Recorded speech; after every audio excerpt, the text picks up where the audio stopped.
In this review, we'll have a look at a tiny budget camera called the Canon M200. We'll explore what it can do, what it can't do, and we'll also talk about some of the glaring issues that it has. So first off, let's have a look at its size. As you can tell, this camera is tiny, and it's definitely intended for people who just want something small to take photos with or vlog with. Instead of carrying something like my Canon R or even R5, you can just whip this out of your bag and start filming. Whether it's actually good for vlogging or not, we'll discuss this a bit later on in the review. So in terms of its physical size, this camera measures 108.2 by 67.1 by 35.1 millimeters, or 4.26 by 2.64 by 1.38 inches, and weighs in at 299 grams or 10.55 ounces. Next up, how good is the image quality? Well, this does depend in part on the lens that you're using, but in terms of the camera itself, it has a 24.1 megapixel APS-C sensor, which measures 22.3 by 14.9 millimeters. In terms of processor, the Canon M200 has the Digic 8, which allowed Canon cameras to film 4K videos at up to 30 frames a second, and it also improved Canon's dual pixel AF. There are a few caveats here in terms of 4K and the dual pixel AF, but we'll go into detail a bit later on in the review. In terms of ISO, this camera can go from 100 to 25,600. When filming in 4K, you can go from 100 to 6400, and when in 1080p, you can do 100 to 12,800. What if you want to capture some wildlife or sports? The shutter can go as fast as 1/4000th of a second, which is great, but when in continuous mode, you can only do 6.1 frames a second. Sometimes when you want to capture some fast motion, you basically want to take as many photos as possible in a quick burst, in the hopes that you get the one shot that you need. In the case of the M200, it can capture 6.1 photos within the span of 1 second. For the price, it's not bad, to be honest. What about autofocus? You get up to 143 AF points depending on which lens you're using, and you have dual pixel AF with eye tracking, but as mentioned earlier, there are some caveats which I'll explore in the video section of this review. Now that we've covered some of the technical aspects of the image quality, here are some photos I took with it.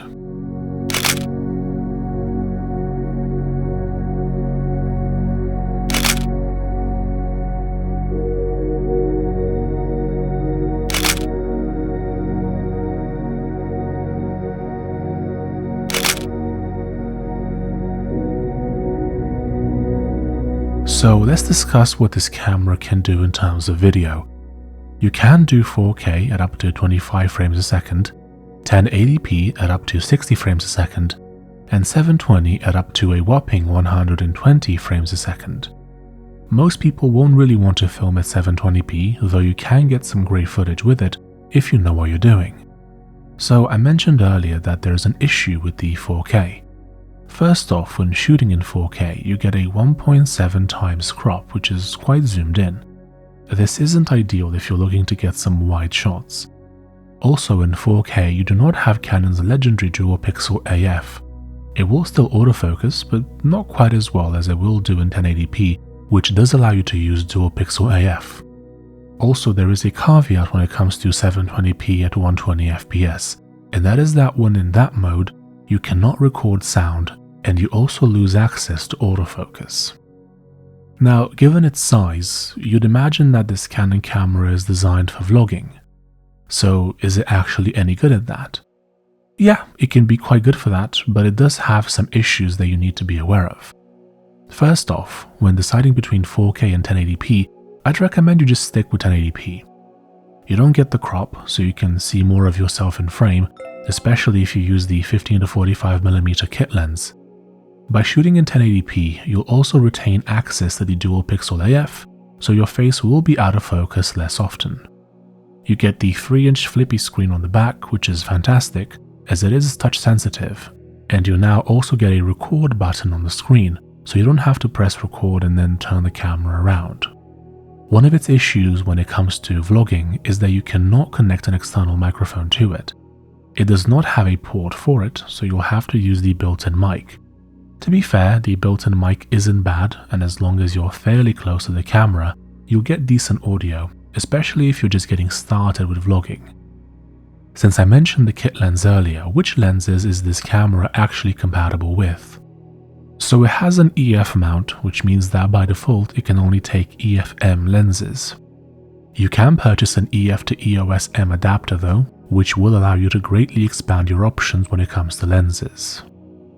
Okay, so if it can use loads of different lenses with that adapter, is this camera good for content creation?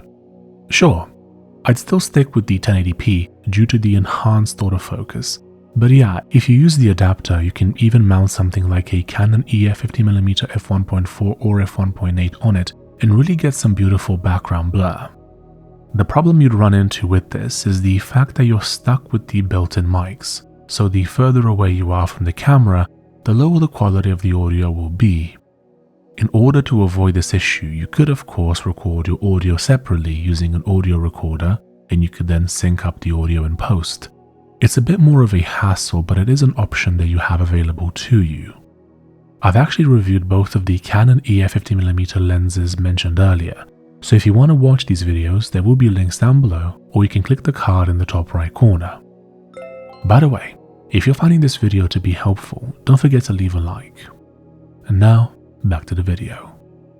So, how easy is this camera to control? While you do have some buttons, the camera seems mainly designed to be used via the touchscreen. This should be fairly intuitive if you've taken a lot of photos and videos with your phone. What about storage? Does it have a dual SD card slot?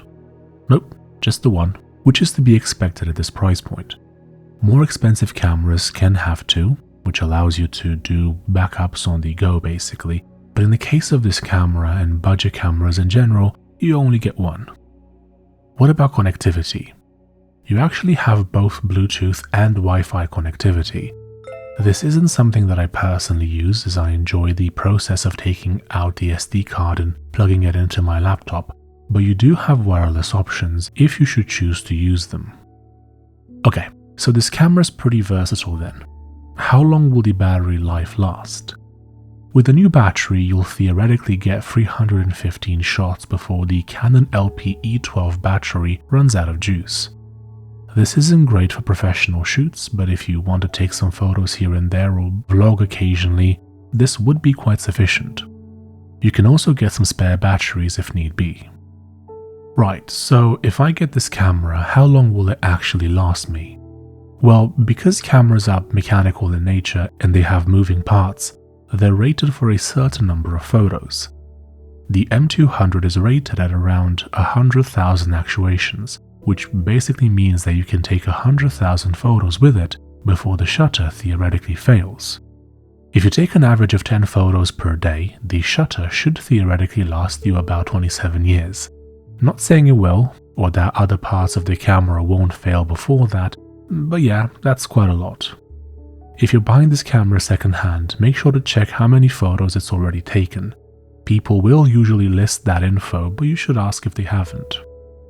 And now the conclusion. Who is this camera for and who should buy it? So I'd say that this camera is designed for people who want something compact on the go, which they can use to take some decent photos and also vlog. It's nowhere near as professional and capable as many other more expensive cameras, but this is a budget camera designed with portability in mind. For the price, I'd say it can do some great things, especially if you're just getting started with content. You can basically use it for anything from portraits and landscape photos to vlogging and street photography. In fact, it's probably quite good for street photography, as this camera doesn't look super pro, so you'll draw a lot less attention. If you want a camera that does a little bit of everything for a decent price, but you don't really care about 4K that much, I'd say this camera is for you. If you've already learned a bit about photography and videography, and you'd like to graduate to something more mid-range, feel free to have a look at the camera review playlists on my channel. You can find links down below or click the card in the top right corner. I've reviewed all sorts of cameras from the Canon 77D and 7D Mark II to the Canon R and Canon R5. Do you have any questions? Feel free to leave a comment down below and I'll do my best to get back to you. If you'd like to purchase any of the items I've mentioned in this video or see how much they cost in your country, I have a link down below where you can view them. Thank you for listening. Don't forget to leave a like, subscribe and hit that bell, and I'll see you in the next one. Bye bye.